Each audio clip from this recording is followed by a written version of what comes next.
महाड तालुक्यातील काळोसे गावातील 15 पेक्षा जास्त नागरिकांच्या घरातील घरगुती विद्युत उपकरणं विजेच्या उच्च दाबामुळे बाधित झाली आहेत। त्यामुळे अनेक घरांमध्ये अंधार पसरलाय।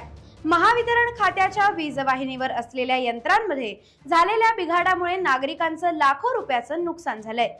त्यामुळे झालेल्या नुकसानीची भरपाई वीज वितरण कंपनीने द्यावी अशी मागणी उपकार्यकारी अधिकारी गढरी यांच्याकडे काळोसे येथील महाराष्ट्र प्रदेश युवक काँग्रेसचे सहसचिव स्वरूप खांबे यांनी निवेदनाने केली आहे।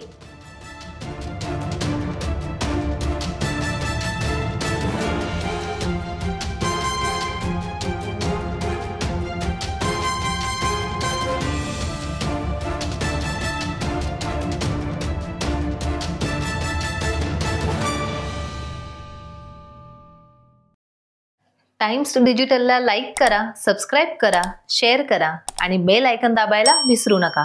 पाहत रहा टाइम्स डिजिटल।